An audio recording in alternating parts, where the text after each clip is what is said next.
오늘 읽은 본문인 창세기 2장의 말씀은 우리 결혼식 때 많이 사용하는 이제 본문으로 우리가 잘 알고 있죠. 그래서 최초의 이 결혼식에 대한 이야기가 나오는 거잖아요. 그러니까 최초의 이 신랑과 신부가 이제 만나서 또 하나가 되고 또 이렇게 결혼하는 장면인 것이죠.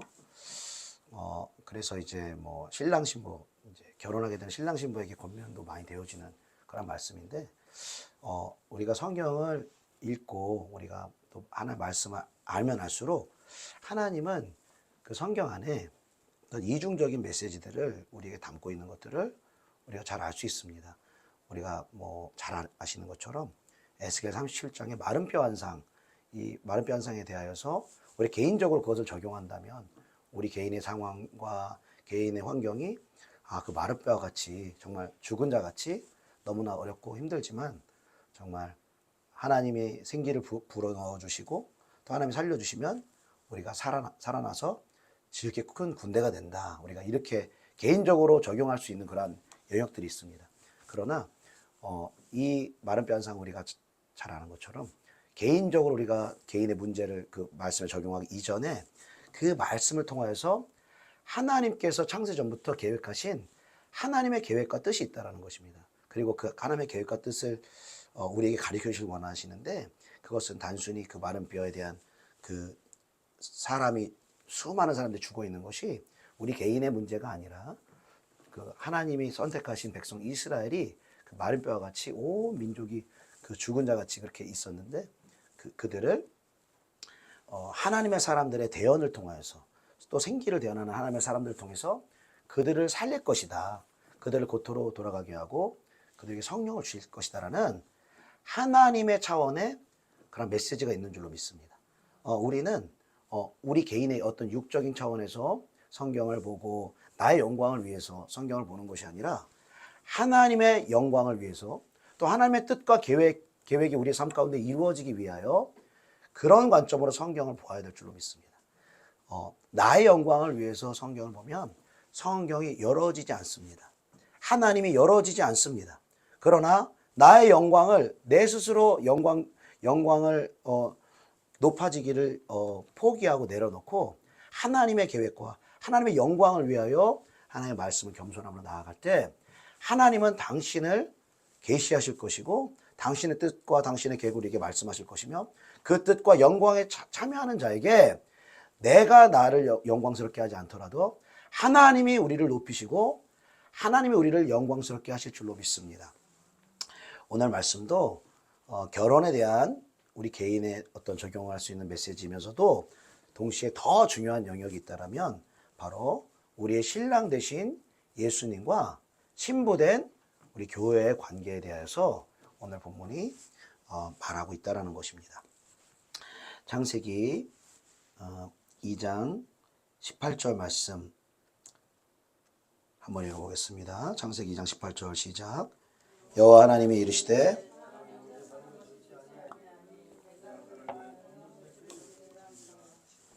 아멘.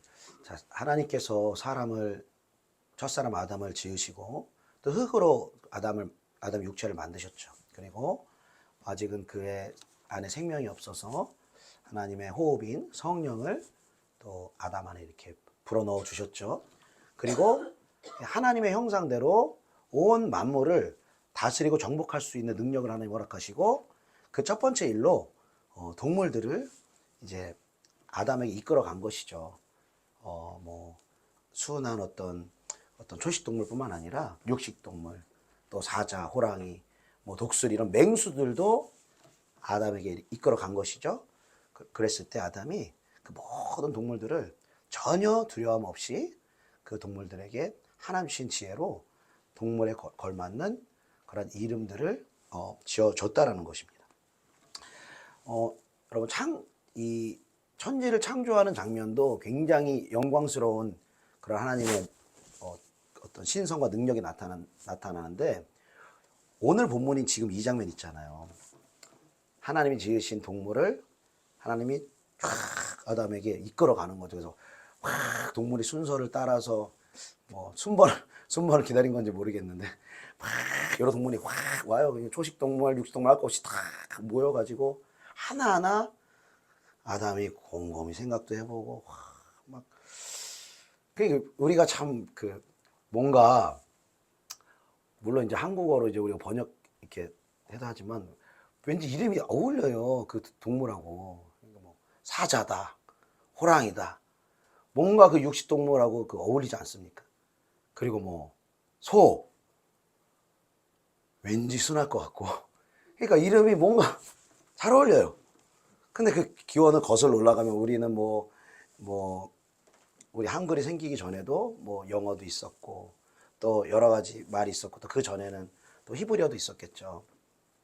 그런데 그 위로 거슬러 올라가면 그 동물들에게 가장 맞게 이렇게 이 이름을 지어준 것이 바로 아담이 이 동물들을 장명을 했다라는 것이죠. 그럼 그 장면을 생각해 봤을 때 굉장히 그 장관일 거예요. 막 동물들이 와서 하나하나씩 동물들 이름을 주고 보내고 막 이런 장면 있잖아요. 참 귀한 장면이죠. 그런데 하나님이 동물을 아담에 이끌어 가시고 또 아담은 그 하나님이 주신 지혜로 동물 이름을 다 지어준 이 놀라운 장면 속에서 하나님도 너무너무 막 기쁘더라. 혹은 아담도 와, 너무 감사합니다. 막 이런 감탄의 고백이 없어요. 감사와 감탄의 고백이 없는 거예요. 너무나 놀라운 이 피조물에 대한 이 이름을 짓는 이 장면 속에서도 그 기쁨을 하나님도 아담도 표시하지 못했는데 20절에 보니까 아담이 모든 가축과 공중의 새와 들의 모든 짐승의 이름을 주니라. 아담이 돕는 배필이 없으므로 이 이름을 주니라와 아담이라는 이 문장 사이에 원어를 보니까 but 그러나라는 의미가 있어요. 모든 중심에 이름을 주었지만 아담을 돕는 배필이 없어서 하나님도 온전히 기뻐하실 수 없고 아담도 온전히 기쁨으로 이 피조물 세계를 다스릴 수가 없었다는 것입니다. 오직 하나님의 기쁨이요 아담의 기쁨이 온전히 이루어지기 위해서는 바로 아담을 돕는 배필, 돕는 사람이 주어질 때만 그 둘이 함께 연합하여 그 일들을 감당할 때 동물의 이름을 지어주고 이 땅에 있는 모든 피조물들을 다스리는 일들을 아담 홀로 하는 것이 아니라 아담을 돕는 배필과 함께 그 일을 행할 때에 하나님도 기뻐하시며 아담도 온전히 만족하게 되는 줄로 믿습니다. 그래서 하나님께서 이 아담을 도울 수 있는 하나님의 일들을 함께 할 수 있는 도울 수 있는 여자를 만드시는데 이 여자를 만드는 과정이 21절로 23절에 나와 있죠. 우리 21절로 23절 같이 읽어보겠습니다. 시작. 여호와 하나님이 아담을 깊이 잠들게 하시니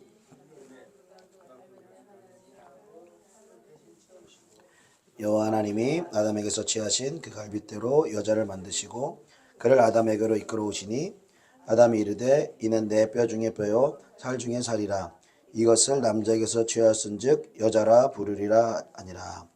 아멘. 그 수많은 동물들이 아담에게로 몰려오고 또 신기한 하나님의 지혜로 동물의 이름을 지어주고 피조세계가 아담으로 해서 운영되고 돌아가고 피조세계를 다스리는 그때에도 기쁨을 전혀 표현하지 않았던 아담이 하나님이 아담의 갈빗대로 만드신 여자가 아담에게 나오니까 그 기쁨을 주체하지 못하면서 이는 내 뼈 중에 뼈요 살 중에 살이다. 너는 나고 나는 너다. 너와 나는 하나이다. 이렇게 고백하는 것이 너무너무 이 아담이 기뻐하는 장면 여러분 상상이 되십니까? 얼마나 이 기쁨이 컸을까요, 여러분? 이 기쁨을 뭘로 비유할 수 있을까요? 정말 사랑하는 어떤 연인 관계에서 막 서로 사랑하는지 모르고 막 있다가 알고 보니까 서로 사랑한 거야. 그때 막 그 기쁨 있잖아요. 그 기쁨. 이 기쁨에다 비교할 수 있을까요? 아니면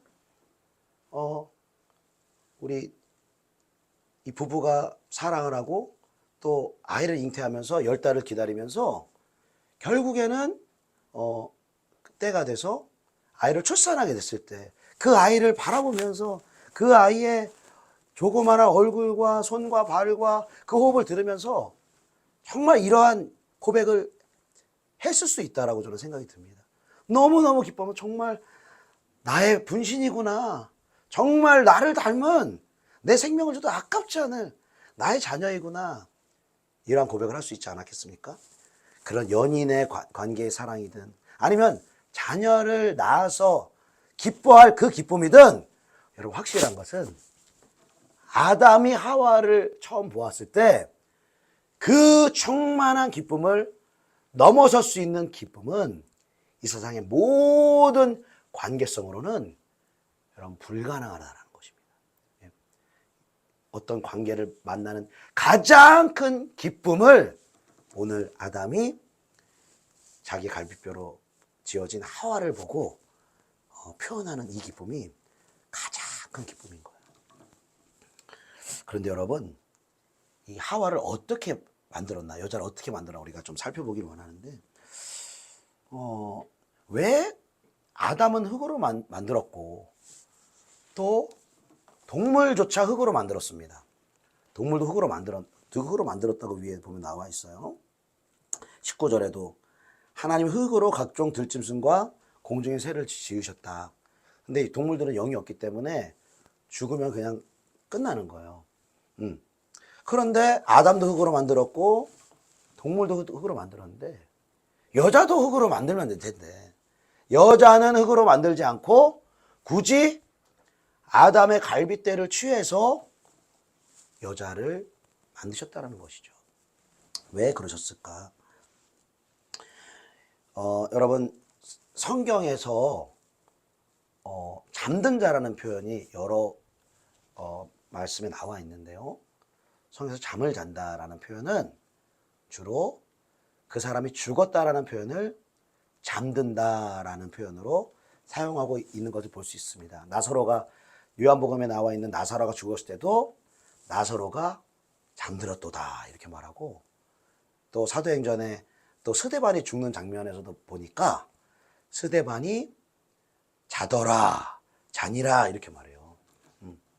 우리가 신약 성경을 통해서 이 잠잔다라는 것이 육체가 죽는다라는 것을 의미한다는 걸 우리가 알 수 있습니다. 여러분 왜 하나님은 죽은 사람을 가리켜서 잠을 잔다라고 말할까요? 왜냐하면은 잠을 잔 사람은 반드시 깨어나게 되어 있습니다. 그리고 우리의 육으로 바라볼 때는 사람이 죽으면 그 사람이 끝인 것이지만 하나님의 관점으로 볼 때는 그 사람은 육체적 죽음을 통해서 잠시 잠들어 있는 것이고 예수님이 다시 오시는 그때에 하나님의 아들의 음성을 들을 그때가 곧 오나니 그 음성을 듣는 자는 살아나리라 말씀하시는 것입니다. 잠들어 있는 죽어 있는 모든 잠자는 자들이 깨어나게 될 것입니다. 그리고 한편은 영원한 생명의 부활로 한편은 영원한 심판의 부활로 그 잠이 깨어나게 된다는 것입니다.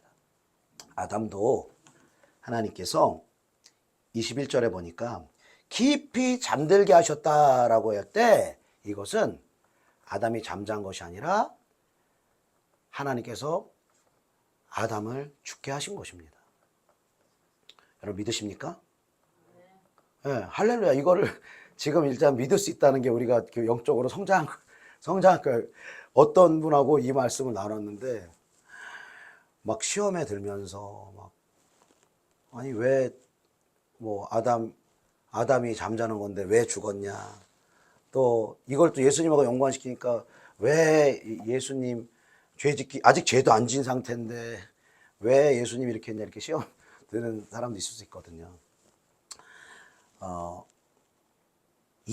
왜 이 아담이 잠들은 것을 죽었다라고 우리가 확증할 수 있냐면 에베소 5장에 보면 남편과 아내에 대한 규례를 하나님께서 우리에게 말씀하시는데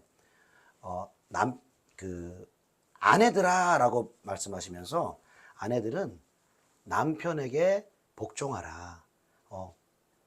우리의 머리 대신 예수님께 우리가 복종하는 것처럼 아내들도 남편에게 복종해라. 이렇게 말씀하시고 또 남편들을 향하여서는 그리스도가 교회를 위해서 자기의 생명을 내어주듯이 아내를 생명 다해 사랑하라 라고 말씀하시죠. 그래서 우리가 갑론을박 복종이 먼저냐 사랑이 먼저냐 뭐 이렇게 싸우기도 하죠. 사랑하면 복종하겠다, 복종하면 사랑하겠다 뭐 이렇게 싸우기도 하는데, 원리상으로 보면은 사실은 사랑이 먼저입니다.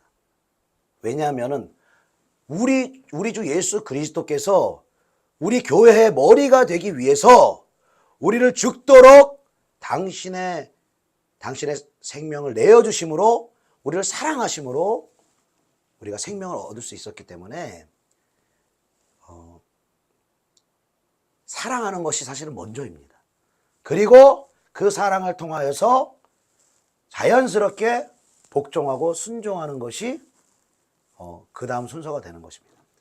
그런데 많은 경우는 아내들이 믿음을 갖는 경우가 더 먼저이기 때문에 많은 경우 아내들이 기도하고 아내들이 헌신하고 아내들이 주님을 사랑하는 경우가 훨씬 많기 때문에 이 주님이 희생과 헌신의 그러한 사랑으로 남편의 사랑을 기대하다가는 시험에 들기 일쑤인 것이죠.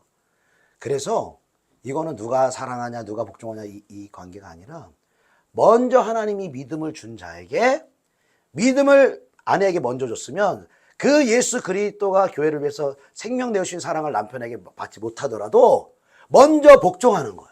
먼저 이 남편을 섬기고 남편의 말에 순종하는 것입니다. 그것을 하나님 믿음으로 여기시고 그것을 귀하게 여기시는 줄로 믿습니다.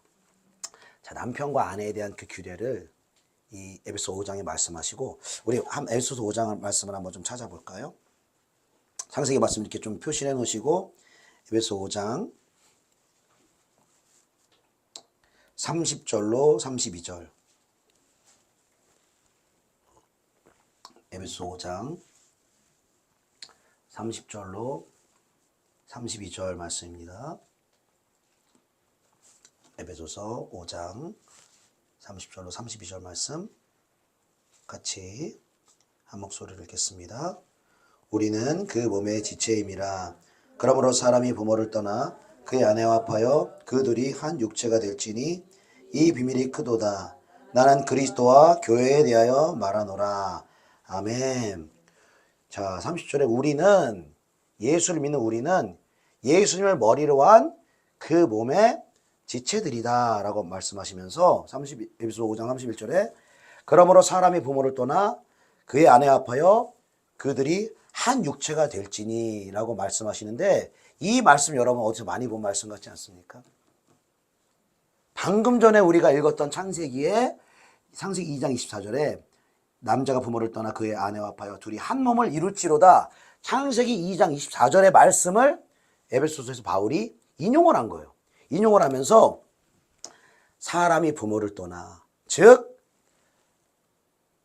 예수 그리스도가 하나님의 아버지인 그 하나님을 떠나 이 땅에 오셔서 그의 아내인 그의 신부인 교회와 합하여 그 둘이 한 몸, 한 육체가 될지니 이 비밀이 크도다. 이게 비밀이라는 거예요. 아담의 갈빗대를 통하여서 이 하와를 만들고 여자를 만든 것이 이 비밀이 너무나 큰 것인데, 바로 이 비밀이 바로 그리스도와 교회에 대하여 말하는 것이라는 것입니다. 바로 첫사람 아담은 우리를 위해서 죽으실 예수 그리스도를 상징하는 것이고, 그리고 예수 그리스도의 죽음과 그 보혈로 말미암아 거듭난 생명을 가진 주님의 몸인 교회는 바로 아담의 갈빗대로 취한 하와를 상징한다는 것입니다. 그렇기 때문에 성경에서 단순히 잠잔다라는 것이 죽는다는 의미로 많이 나온다는 것으로만 우리가 이 아담의 죽음을 통해서 하와를 만든 것이 아니라 바로 이 사도 바울의 에베소 5장 32절에 그리스도와 교회의 관계, 그리스도의 죽음을 통하여서만 교회인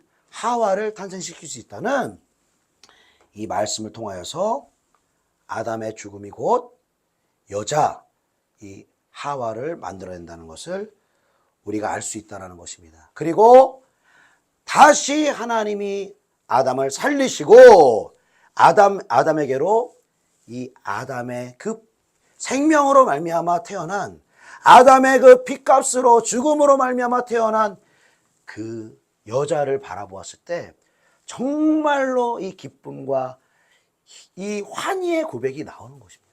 너무너무 그 여자를 바라볼 때 아름답게 바라보며 사랑스럽게 바라보며 기뻐하며 우리가 오늘 고백한 그 고백처럼 부르는 것이죠. 스바냐 3장 17절에 너의 하나님 여호와가 너의 가운데 계시니 그는 구원을 베푸실 전능자시라. 그가 너로 말미암아 기쁨을 이기지 못하시며 너를 잠잠히 사랑하시며 너로 말미암아 즐거이 부르며 기뻐하시리라. 예수의 피로 거듭난 신부인 교회가 저와 여러분이 하나님 앞에 나올 때 주님은 기쁨을 여러분 이기지 못하는 거예요. 여러분 기쁨을 이기지 못하는 게 뭔지 아시겠습니까? 여러분 인생을 살아가면 정말 기쁨을 이기지 못한 적이 우리가 많지 않더라도 막 그럴 때가 있잖아요. 인간의 방식으로 예를 들어 막 원하는 뭐 학교에 정말 합격하겠다 그러면 막 하루 이틀이라도 막 기쁨을 이기지 못하고 막 아까 말씀드렸던 뭐 연인이 됐다 또 결혼을 했다 또 출산했다 그러면 막 기쁨하는 거 있잖아요. 막 그러니까 기쁨을 주체하지 못해서 와 그런 거 있잖아요. 지금 이 하나님께서 아담의 이 갈빗대로 아담의 죽음을 통해서 나온 그 하와를 바라보며 그 예수님의 모습인 것이죠. 그 예수님이 예수의 핏값으로 거듭난 교회를 향하여 신부인 저와 여러분을 향하여서 그 주님 앞에 나왔을 때 그리고 주님을 찬양하며 주님을 높여드리며 그 주님의 보혈을 예배할 때 너무너무 저와 여러분을 하나님 기뻐하신다는 것입니다. 그 기쁨이 주체가 안 되고 그 환희가 주체가 안 되고 정말 너는 내 뼈 중에 뼈고 살 중에 살이다. 그리고 우리를 향해서 여러분 즐거이 부른다는 것이 여러분 기쁨이 충만해지면은 사람이 약간 이렇게 정신 나간 사람처럼 하면서 뭐 노래가 흥얼흥얼 나오거든요. 너무 기뻐? 그러면 나도 모르게 콧노래가 샥 나오고 콧노래 샥 나오죠. 하나님이요 여러분 예수의 피로 거듭난 우리를 바라보면서 여러분 노래를 부르는 거 아십니까? 너무너무 존귀한 사랑하는 나의 아들, 사랑하는 나의 딸, 나의 독생자의 피값 주고 산 존귀한 저와를 바라보시며 정말 노래하시고 그 사랑을 고백하시는 살아계신 하나님이신 줄로 믿습니다. 근데 우리가 이 사랑을 좀 믿지 못할 때가 있어요. 좀 의심할 때가 있어요. 왜냐하면 처음 주님을 만나고 주님을 영접하고 그때는 막 감격도 있고 그 주님의 사랑이 믿어지는데 신앙생활을 하다 보니 너무나 많은 순간 주님의 뜻 가운데서 벗어나서 사는 우리의 모습을 보는 것이죠. 죄에 넘어지고 또 너무너무 연약하고 신앙생활한 지 10년, 20년, 30년 됐지만 여전히 연약하고 여전히 죄가 많고 여전히 정말 주님 뜻에 부합하지 않는 그런 삶을 바라볼 때 그 죄 때문에 사단은 우리 안에 정죄감을 주죠. 하나님 너 사랑하지 않으실 거야. 너가 이렇게 죄짓고 너가 이렇게 음란하고 너가 이렇게 방탕하고 너가 이렇게 저 사람을 미워하는데 하나님 너 사랑하지 않으실 거야.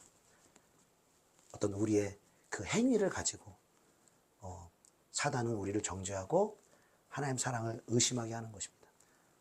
그러나 우리가 죄를 지을 때도 하나님은 우리를 사랑하십니다. 여러분, 이 사랑이 어떤 사랑인 줄 아십니까?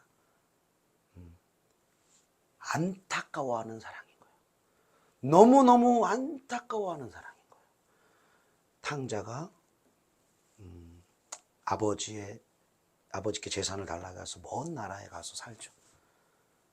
그런데 아버지는, 우리의 아버지 되신 하나님은 우리가 막 끝까지 욕을 하면은 들어줄 수밖에 없습니다. 결혼을 해서 자녀를 낳아보면 알아요. 막 자녀가 이 길로 가면 안 될 것 같은데도 막 끝까지 욕을 하고 끝까지 달라고 하고 막까지 막 가면은 어쩔 수 없이 해야 될 때가 있거든요. 부모로서.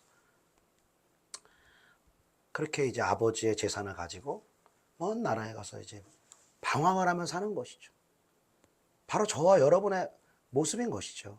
교회에 있는다고 하면서도 마음은 멀리 주님을 떠나서 내 생각대로, 내 방법대로, 주님보다는 세상을 사랑하며 주님보다 죄를 사랑하며 우리가 방황하며 살아가는 것이죠. 그럴 때 주님은 우리의 멱살을 끌어잡고 막 욕설을 하고 막 매를 들며 막 두드려 패면서 우리를 억지로 잡아서 끌어가시는 게 아니라 우리가 방황하는 것을 보시며 안타까워하신다는 것입니다. 그리고 날마다 우리가 돌아오기를 기다리시는 거예요. 그리고 우리의 마음 문을 하나님의 은혜로 환경과 사람을 보내셔서 우리의 마음 문을 두드리시는 것입니다. 그리고 그 탕자가 주님께 돌아올 때 여러분 뭐라고 했는지 여러분 기억하실 것입니다. 나는 아버지의 아들이라 불릴 자격이 없습니다. 나는 종 중에 하나로 불려질 것입니다 라고 아들 된 자격이 없다고 생각하고 아버지에게 갔어요. 그냥 먹고 사는 문제 때문에 돌아간 거예요. 돌아갔는데 아들이 돌아오는데 저 멀리 아들이 터덜터덜 걸어오는데도 벌써 아버지가 이미 나와 있어요. 이미 늘 나와 있어요. 늘 한순간도 이 아들을 잊어본 적이 없고 늘 아들을 기다리며 나와 있다가 아들이 보이는 순간 막 달려가서 아들을 안아주는 거예요. 냄새나는 그 아들, 돼지 쥐염 열매도 먹지 못할 만큼 냄새나고 죄악에 물들어 있는 이 자식이라고 볼 수도 없는 이 아들을 와락 안아주시며 아들은 막 나는 뭐 아버지 아들이라 불릴 자격이 없습니다. 막 아들로서 입장에 나는 사랑받을 자격도 없고 나는 자녀도 아니고 막 자기의 행위가 지금 사랑받을 그게 없잖아요. 그래서 막 나는 자격이 없어요. 사랑받을 수 없어요. 막 얘기하니까 그 얘기 듣지도 않고 막 안아주시면서 너는 잃었다가 다시 찾은 내 자녀요. 죽었다가 다시 살아난 둘도 없는 내 아들이다. 변함없이 내 아들이다. 주님이 말씀하시는 것이죠. 우리가 연약하고 죄에 넘어질 때 우리는 주님은 우리를 미워하지 않으십니다. 주님은 우리를 버리지 않으십니다.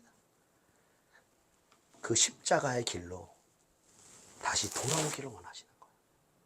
그 십자가에서 변함없이 우리를 사랑한다라고 말씀하시는 우리를 주께로 돌이켜서 그 십자가 안에서 그 아들의 피로 피값으로 우리를 사신 존귀한 하나님의 자녀로 우리를 바라보신다라는 것입니다. 모든 종교는 내 행위의 근거를 가지고 그 신을 향하여서 뭔가 대가를 요구하고 나아갑니다. 모든 종교가 다 그렇습니다. 그러나 오직 우리가 섬기는 기독교 예수 그리스도는 우리 행위를 근거로 주님께 사랑을 요구하지 않습니다. 오직 우리를 사랑하신 그분의 행위를 믿는 것입니다.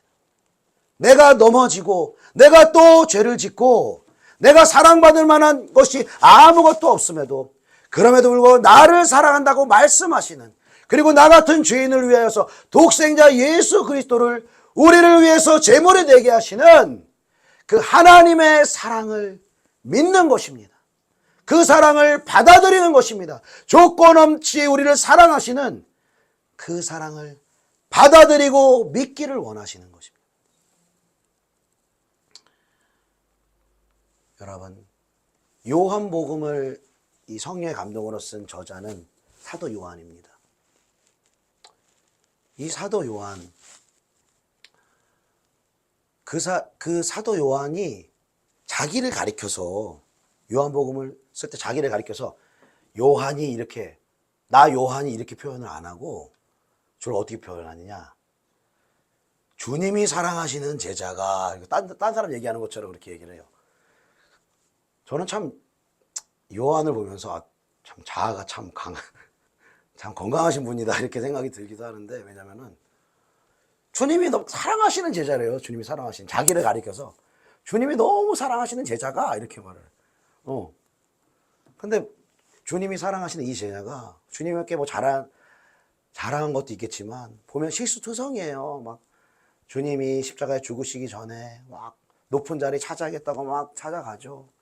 또 그리고 뭐 이 요한과 또 제자들을 따르지 않는 사람들을 바라보면서 막 저들에게 막 불을 막 멸망시키기를 원하십니까 하고 막 그 사람들 막 심판하는 말도 하고, 그렇게 사랑받을 만한 어떤 일을 하는지 모르겠어요. 근데 너무나 이 사도 요한은 확신에 넘쳐 있는 거예요. 자기가 하나님 뜻대로 잘 살 때뿐만이 아니라 잘 살지 못함에도 불구하고 그 사랑이 변함이 없다라는 것을 사도 요한은 안다라는 것이죠. 그래서 요한이 있어도 사도 요한이 성령 감동으로 또 성경을 썼는데, 요한일서에 하나님의 사랑을 가리켜 이렇게 말합니다. 하나님의 사랑이 우리에게 이렇게 나타난 바 되었으니 하나님이 자기의 독생자를 세상에 보내심은 그로 말미암아 우리를 살리려 하심이라. 사랑은 여기 있으니 우리가 하나님을 사랑한 것이 아니요 하나님이 먼저 우리를 사랑하사 우리 죄를 속하기 위하여 화목제물로 그 아들을 보내셨습니다. 사랑은, 진정한 사랑은 여기 있는데 우리가 하나님을 사랑한 것이 아니라고 말하는 것입니다. 우리가 하나님을 위해서 애쓰고 열심을 내는 것에서 사랑에 출발한 것이 아니라, 우리가 하나님을 위해서 열심을 내기 이전에 오히려 우리가 죄인 되었을 때에 하나님의 아들이 우리를 위해서 죽으심으로 하나님의 사랑을 우리에게 확증하셨느니라 말씀하시는 것입니다. 그래서 우리의 자존감을요, 하나님이 우리를 바라보시는 그 영의 사람의 존재감을 가지고 나 자신을 인식해야 된다는 것입니다. 늘 연약하고 못하고 죄짓고 이러한 정죄감에 물들어 있는 내가 못 살면 막 주눅 들고, 또 잘 살면 어떻게 돼요? 잘 살면 고개를 빳빳이 쳐들고, 그러면 고개를 확 자신감 충만해가지고 내가 살았어, 내가 살았어 하면서 못 사는 사람들 보면서 어떻게 해요? 막 그 심판의 정죄의 칼날이 나가잖아요. 내가 못 살면 막 또 나한테 정죄의 화살이 막 들어가고, 둘 다 어둠의 일들인 것이죠. 내가 못 살 때도 예수께로 나와야 하는 것입니다. 내가 잘 사는 것도 예수를 말미암은 하나님의 은혜로 되는 줄로 믿습니다. 그래서 살아도 주를 위해, 죽어도 주를 위해, 사나 죽으나 우리는 주의 것이로다.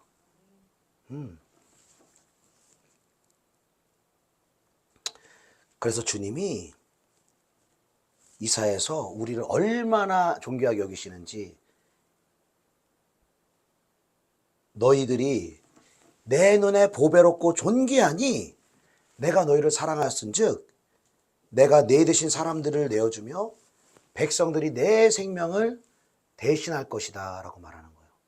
예수님만 우리를 위해서 희생하시게 한 것이 아니라 나라는 한 사람을 구원하시기 위해, 나라는 한 사람을 영원한 생명을 주시기 위해, 나라는 한 사람이 예수 그리스도의 형상을 닮아가기 위해 하나님의 사람들을 보내주시고 그 사람들을 희생하게 하시고 그 사람들을 헌신하게 해주셔서 내 안에 있는 예수 그리스도의 생명을 풍성하도록 하신다는 것입니다. 사랑하는 여러분, 다른 사람들이 여러분을 향하여서 평가하는 그 평가는 여러분의 행동에 따른 평가일 것입니다.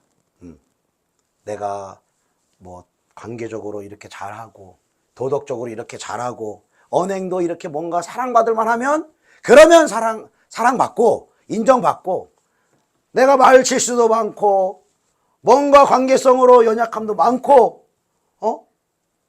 뭔가 말과 행위에서 인정받고 사랑받을 만한 그런 행동이 없으면 미움받을 수 있어요.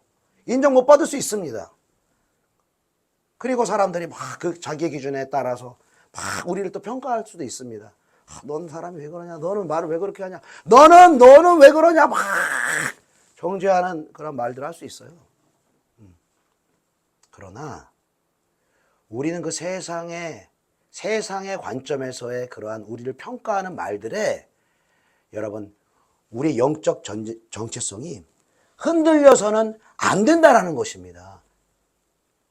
우리의 영적인 정체성은 다른 사람들의 말로 인하여서 결정되는 것이 아니라는 것입니다. 바로 저와 여러분을 위해서 십자가에 죽으신, 모든 물과 피를 흘릴 만큼 나를 위해 그 생명을 내어주실 만큼 나를 존귀하게 여기시고 나를 사랑하신 그 예수님의 피값으로 살 만큼 존귀한 자가 바로 예수를 믿는 그 갈빗대로 취하신 여자인 주님의 신부인 교회라는 것입니다. 그리고 그 우리를 예수 그리스도의 십자가 안에서 조건 없이 사랑하시는, 조건은 단 하나, 그분의 의로운 삶, 그분의 의로운 행위, 그분의 낮아지심, 조건은 한 가지. 여러분, 조건은 우리가 뭔가 이래서 조건이 되는 게 아니라 하나님이신 여러분, 그냥 사람이 누군가를 위해서 희생을 해도 대단한 거예요. 사람이 누군가를 위해서 생명을 줘도 대단한 거예요. 근데 예수님은 사람이 아니십니다, 여러분. 사람이 희생한 게 아니에요. 사람의 생명을 주신 게 아니에요. 죽을 수가 없는 분이세요. 영원히 사시는 분이세요. 죽을 수도 없는 분, 그리고 죽어서는 안 되시는 죄 없으신 그분이 죽기 위해서 육체를 입고 이 땅에 오셨다는 것입니다. 그리고 사랑받을 자격이 있는 자에게가 아니라 오히려 죄짓고 오히려 하나님을 대적하고 하나님의 길을 싫어하는 저와 여러분을 위하여서 그분이 십자가를 지셨다는 것입니다. 사랑하는 여러분, 여러분이 하나님의 이 충만한 그 기쁨이 여러분을 바라보면서 하나님이 정말로 기뻐하신다는 걸 여러분 믿을 수 있기를 바랍니다. 믿으시기 바랍니다. 여러분이 말씀 잘 읽고 기도 잘하고 순종 잘하면 하나님 나 기뻐하시겠지. 그리고 나 뭐 못하고 죄짓고 그러면 하나님 나 미워하고 버리시겠지. 여러분, 지극히 인간적인 생각인 것입니다. 하나님의 관심사 단 하나인 거예요. 단 하나. 내 사랑하는 아들, 내 사랑하는 자녀가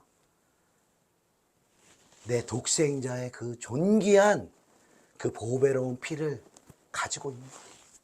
그 보배로운 피를 의지하고 있느냐. 때로는 넘어질지라도, 때로는 연약할지라도 그 보배로운 피를 의지하여 하나님께로 나오느냐. 그 안에 예수가 있느냐. 하나님 그거 하나 보십니다. 그리고 예수가 있으면 우리는 살아있는 자요, 예수가 있으면 하나님은 그 예수로 말미암아 우리를 즐거워하며 기뻐하시는 줄로 믿습니다. 기도하겠습니다.